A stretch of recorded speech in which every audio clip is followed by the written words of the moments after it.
Welcome back to Verbal Peak Radio, where we give you a verbal image of life, and we're just everyday people.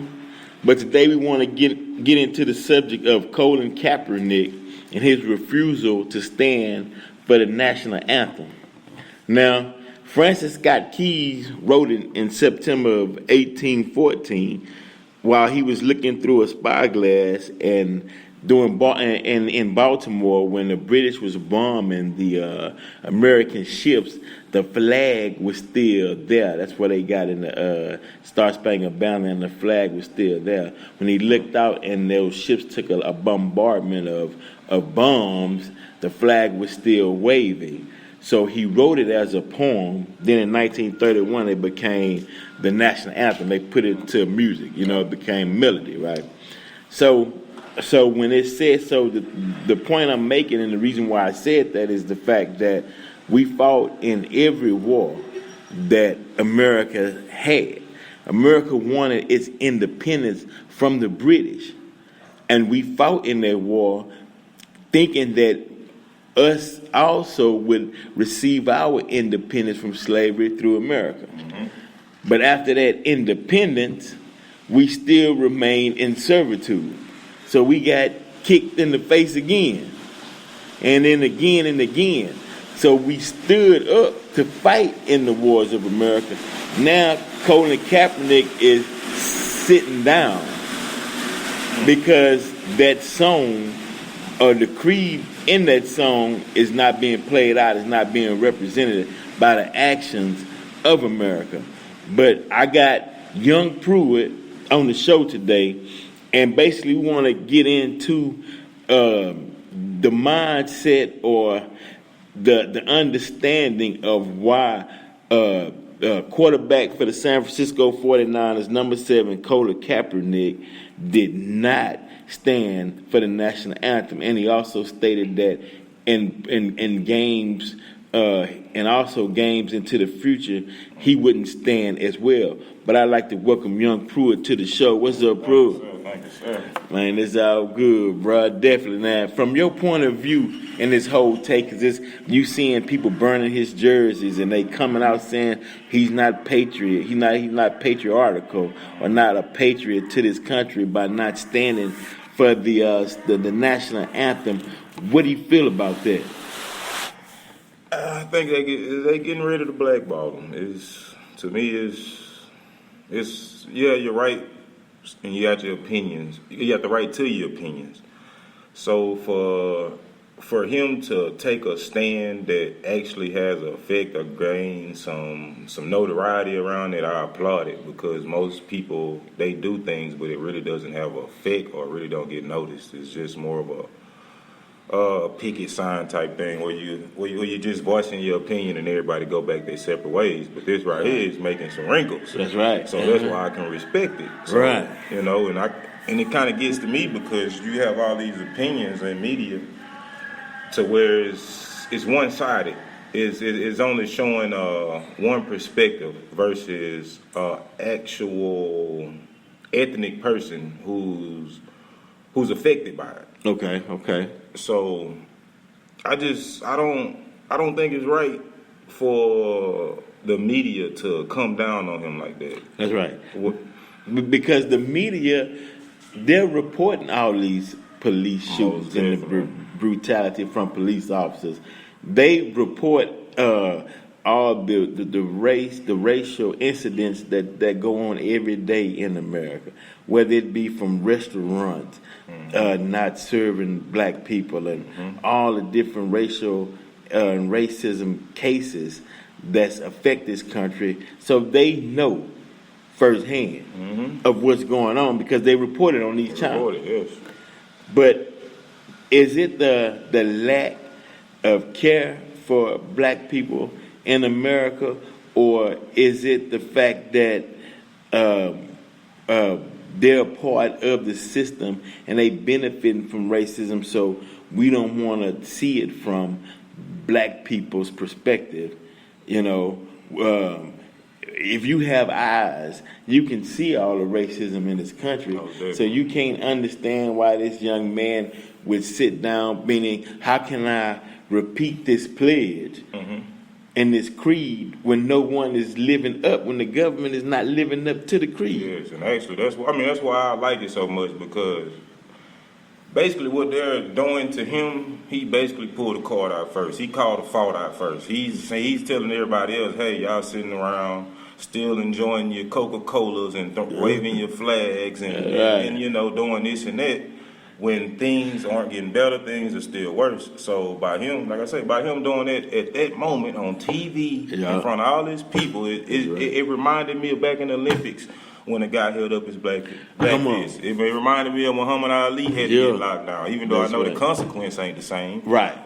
But the cause came from the same place. It came from the inside, and you're seeing your people getting mistreated. So yeah, you're right, because it would actually drive you insane to continue to carry on the same practice, even though inside it's falsehood. Yes, most definitely. After a while, you can't be true to yourself. You can't be true to yourself. You can't, and like I say, that's why I got so much respect for the move, because it's not like he had to go and campaign and get a bunch of other stars or rappers or anybody. Right. This is his personal feeling. This is how this man felt. That fire was burning.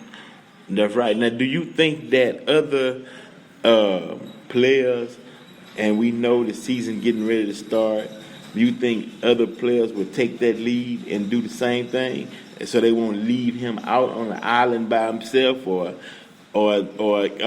do you believe that it won't be that many that'll join with him? Well, from the backlash I've been seeing these last couple of days, it's not looking like nobody got the guts to come up and kind of step to it. But I mean, just me knowing my people, I think somebody will eventually. I'm not sure how soon. You know what I mean? I think they kind of sitting back and seeing what's going to either happen to him or how everybody else is kind of. Because I mean, people know how it is. When you disrespect the flag, so to speak, you're gonna have so many people out there your head versus asking questions why or trying to find understanding why you feel this way. Yeah, it takes me back to the Korean Games or some of these other people who, like you say, it's insane. So when a person spazzes out or express themselves in some kind of way, how can you fault them when they're calling you out for faults? You know what I mean? Right.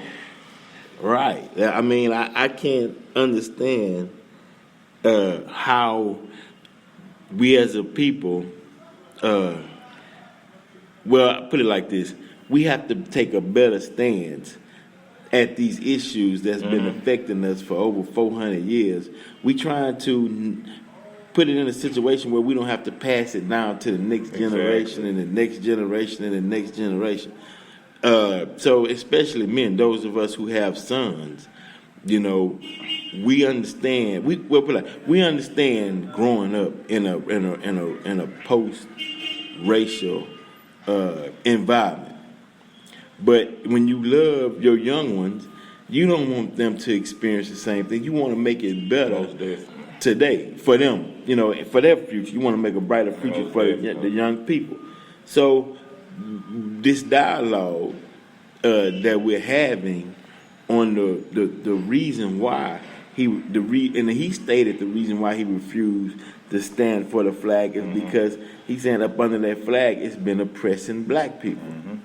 But now with all these scholars and scientists and professors in universities and preachers and whatnot, you mean to tell me with all these minds can't come together and end this cycle of racism in America?